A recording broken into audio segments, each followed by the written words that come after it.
L'alimentation, c'est un outil tellement puissant pour comprendre comment les mathématiques, les sciences, l'histoire, la géographie, la lecture et même l'art s'appliquent à notre vie quotidienne.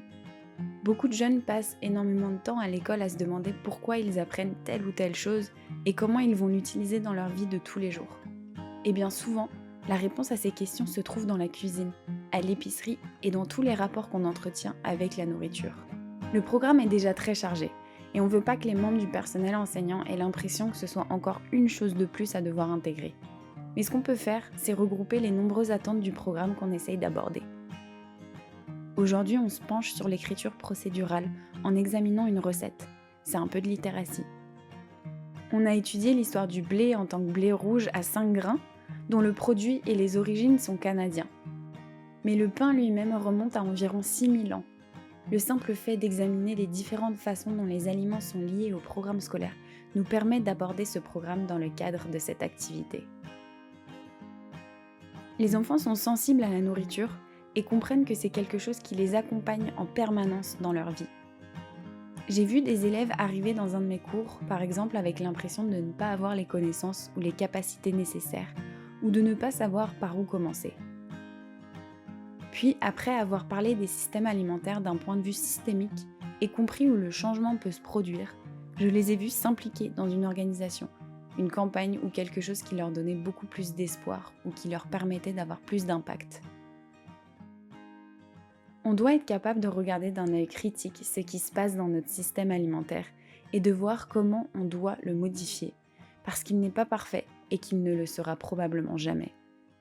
Mais on doit vraiment réfléchir à l'impact d'une décision sur quelqu'un d'autre à un moment donné. Les enfants et les jeunes deviendront les personnes qui prennent les décisions, les acteurs et les actrices de nos systèmes alimentaires à l'avenir.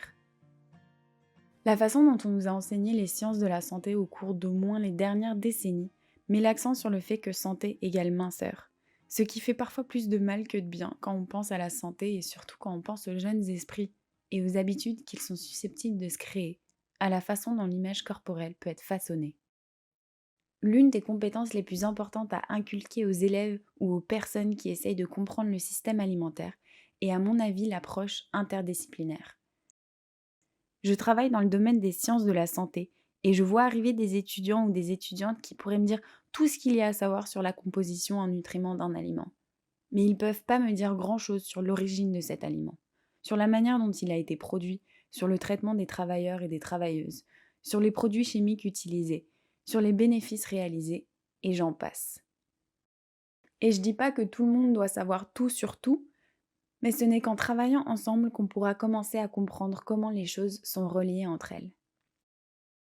Apprendre comment les peuples autochtones s'occupent de leur alimentation depuis de très nombreuses années, depuis des générations, fait partie intégrante de l'apprentissage des systèmes alimentaires au Canada.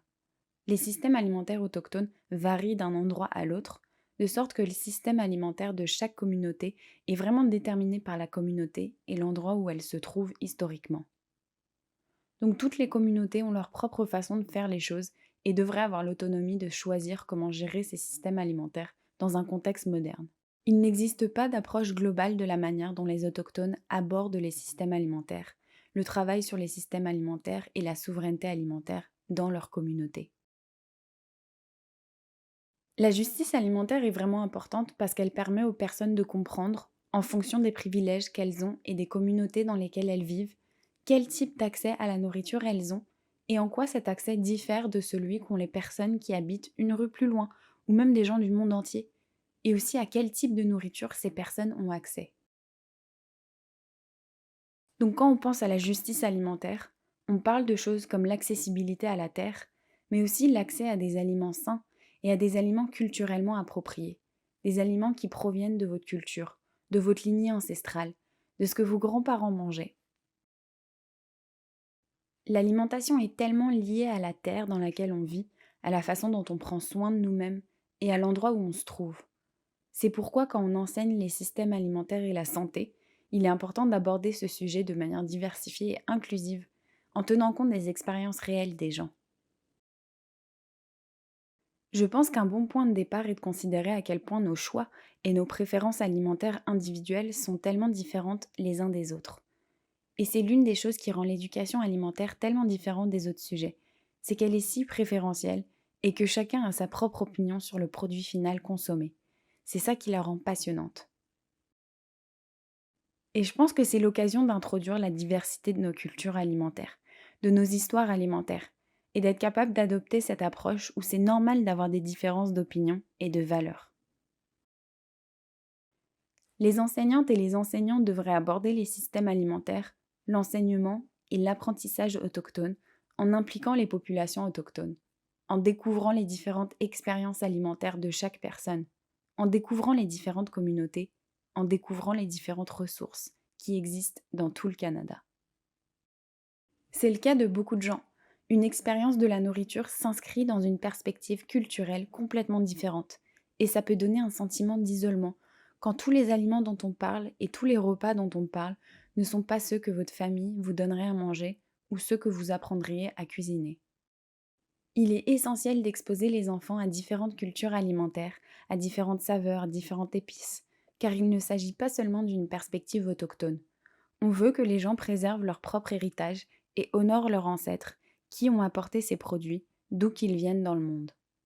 Il y a tellement de possibilités d'apporter ces perspectives et d'apprendre à connaître d'autres personnes et leur origine à travers la nourriture qu'on mange.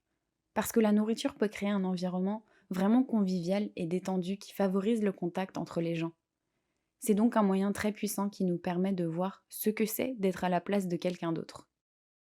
Toutes ces connaissances sont tellement essentielles et tellement importantes pour comprendre l'alimentation et les systèmes alimentaires, et on doit parvenir à aborder ces questions avec différentes façons de savoir, tout en reconnaissant qu'elles ne sont pas toujours compatibles. Elles peuvent même être en conflit les unes avec les autres, mais c'est pas grave. La collaboration, c'est un élément tellement important de ce projet de l'éducation des systèmes alimentaires.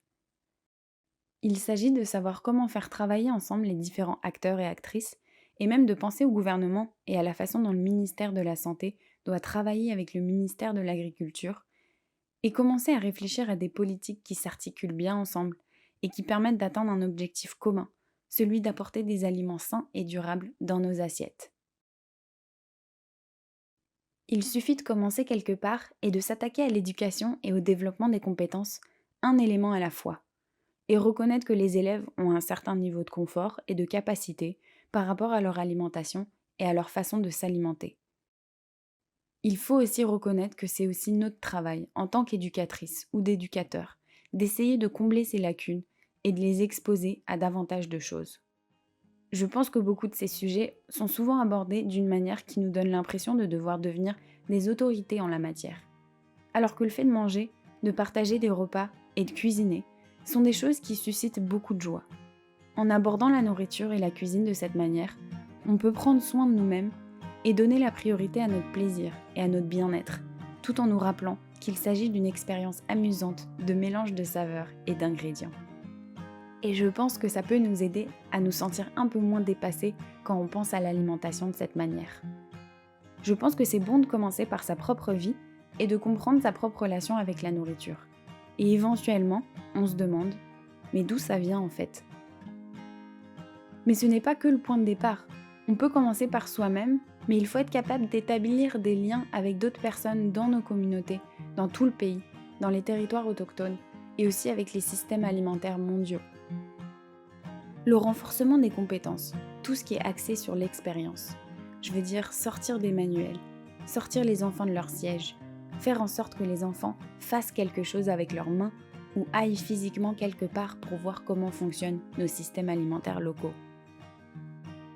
C'est une très bonne idée de faire appel à des personnes qui peuvent soutenir votre enseignement, des personnes qui sont des gardiens ou des gardiennes de connaissances.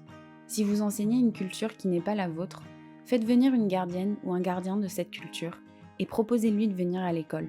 Si vous ne connaissez pas grand-chose à la culture d'aliments, faites venir une personne qui cultive la terre. Vous pouvez vous associer à elle ou à une personne experte en jardinage local. Je pense que toutes les personnes qui travaillent dans les systèmes alimentaires locaux sont des personnes très passionnées, qui veulent partager leur parcours et ce qu'elles font, et il suffit de leur tendre la main. Montrez à vos élèves que vous êtes aussi là pour apprendre et soyez honnête avec eux. C'est un outil formidable, le fait de donner l'exemple, pour permettre aux autres d'apprendre quelque chose. Je pense qu'il est important de ne pas les pousser à tirer des conclusions, mais plutôt de les encourager à apprécier le processus d'apprentissage. La volonté d'expérimenter fait souvent défaut. Ça va être désordonné, mais c'est pas grave. C'est comme la nature.